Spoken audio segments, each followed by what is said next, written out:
Hello friends, आज हम हिंदी के अंतर्गत निबंध का विकास क्रम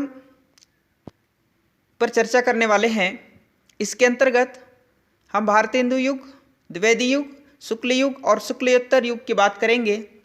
इसके पूर्व वीडियो में हमने निबंध क्या है, विभिन्न विद्वानों के द्वारा किस प्रकार निबंध को परिभाषित किया गया एवं निबंध के प्रकार, साथ ही निबंध की शैली पर भी हमने बात की थी, चर्चा किया था। आइए शुरू करते हैं निबंध का विकास क्रम।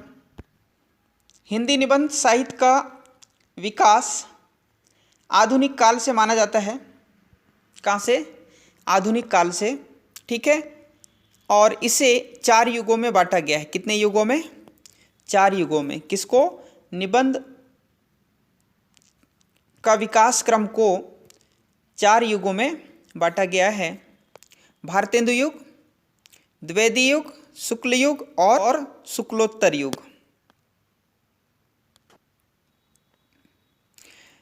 देखते हैं भारतीय हिंदू युग। देखिए, इसकी समयावधि 1850 से 1900 तक माना गया है। क्या तक?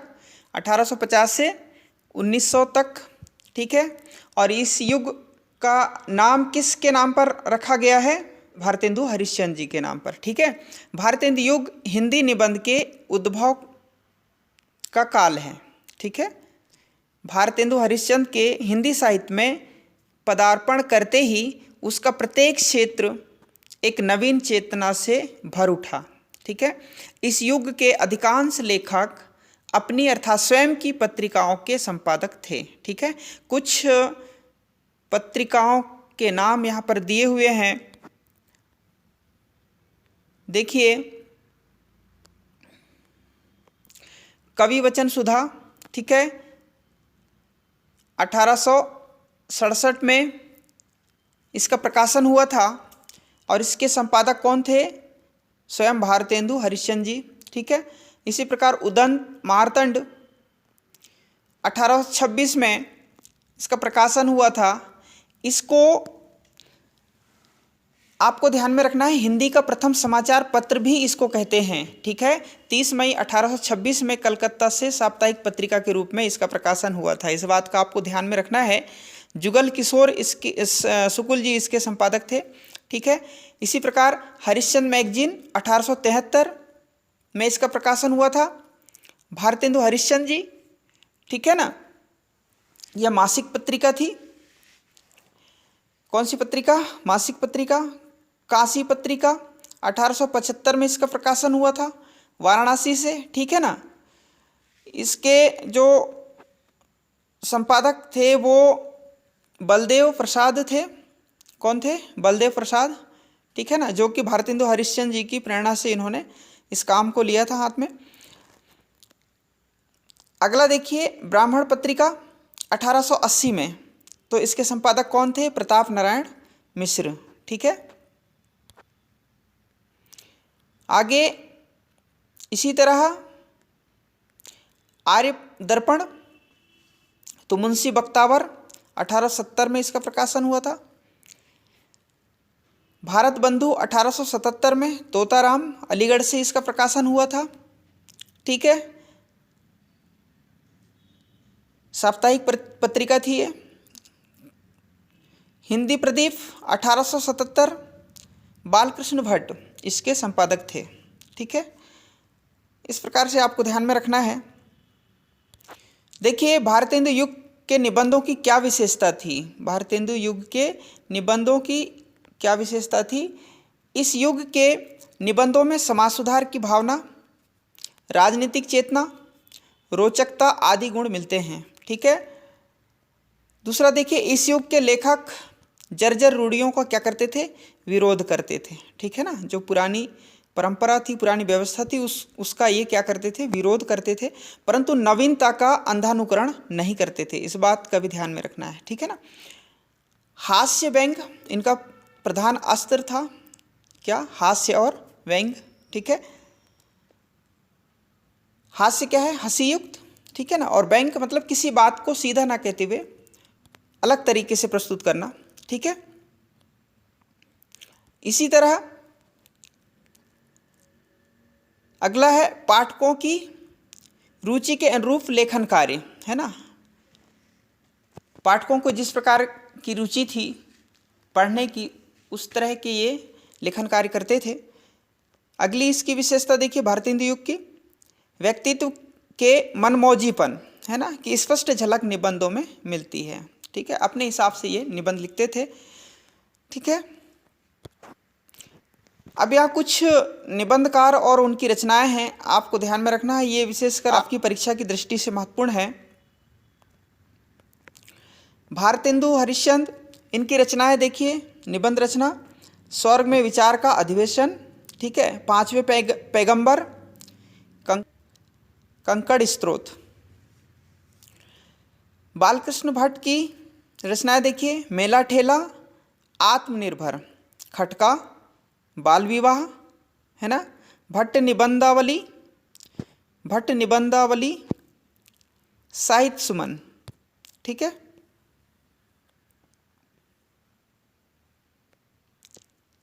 इसी प्रकार प्रताप नारायण मिश्र की रचनाएं देखिए, वृद्ध, दांत, पेट, मुच्छ, कील प्रभाव, निबंध, नवनीत। ठीक है, आपको ध्यान में रखना है। नारायण चौधरी प्रेमघन, हिंदी भाषा का विकास और परिपूर्ण प्रयास। ठीक है, इसी तरह राधाचरण गोस्वामी जी की रचना देखिए, यमपुर की यात्रा, है ना। आगे देखिए श्रीनिवास दास, भारत खंड की समृद्धि, मोहनलाल विष्णुलाल पंड्या, मोहन चंद्रिका, ठीक है, इनकी रचना थी। पंडित अंबिका दास व्यास, तो धैर्य और क्षमा, बाल मुकुंद गुप्त, बंगवासी, शिव शंभू का चिट्ठा, ये आपको ध्यान में रखना है। ठीक है, इस तरह से भारतीय हिंदी युग की विशेषता और कुछ लेखकों द्वारा लिखी गई रचनाओं को हमने देखा। आगे देखिए द्विवेदी युग। द्विवेदी युग का समयावधि 1900 से 1920 माना गया है।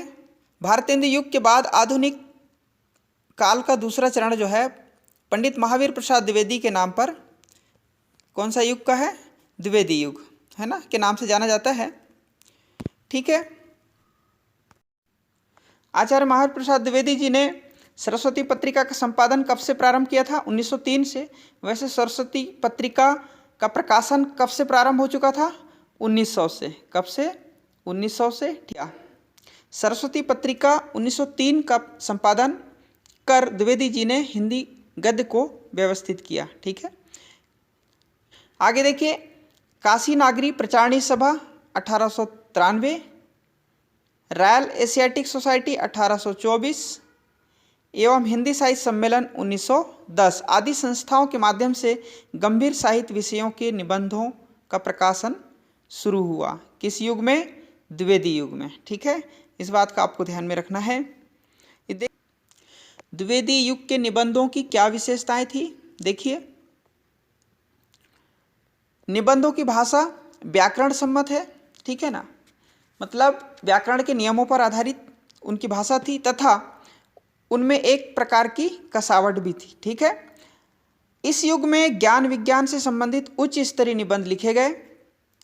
ठीक है, निबंधों में विवेचन, विश्लेषण, गंभीरता और बौद्धिकता का आग्रह भी है। ठीक है, अगला देखिए साहित्य समीक्षकों से संबंधित निबंधों में पाश्चात्य समीक्षा सिद्धांतों का समावेश हुआ, अर्थात बाद का, है ना, या पश्चिम का भी कह सकते हैं। द्विवेदी युग के निबंधकार एवं उनकी रचनाएं देखिए, इसमें प्रमुख निबंधकार और उनकी रचनाएं हम देखते हैं। आचार्य महावीर प्रसाद जी द्विवेदी स्वयं, जो कि साहित्य दर्पण, साहित्य सीकर और विचार विमर्श नामक कृतियां लिखी। सरदार पूर्ण सिंह, जिसको अध्यापक पूर्ण सिंह भी कह सकते हैं, सच्ची वीरता, आचरण की सभ्यता, मजदूरी और प्रेम, कन्यादान। ठीक है, चंद्रधर शर्मा गुलेरी, कछुआ, धर्म, मारेसी मोहि कुठाऊं, ठीक है, इनकी रचना। माधव प्रसाद मिश्र की देखिए सब मिट्टी हो गया धृति, ठीक है। और इसी तरह श्याम सुंदर दास समाज और साहित्य, गद्य कुसुमावली, साहित्य लोचन, ठीक है। पदम सिंह शर्मा की कृतियां देखिए, पदम राग, प्रबंध मंजरी, ठीक है। गोविंद नारायण मिश्र की रचनाएं देखिए, कवि और चित्रकार, ठीक है। इसी तरह गोपाल राम गहबरी की रचना है रिद्धि सिद्धि, ठीक है। इस तरह से हमने प्रमुख लेखकों और उनकी रचनाओं को हमने देखा, ठीक है, भारतेंदु युग और द्विवेदी युग के। आगे हम इसी तरह अगली वीडियो में शुक्ल युग और शुक्लोत्तर युग पर चर्चा करेंगे, जो कि आपके पाठ्यक्रम के अनुसार अत्यंत महत्वपूर्ण है। यहाँ से किसी भी प्रकार के प्रश्न पूछे जा सकते हैं, ठीक है।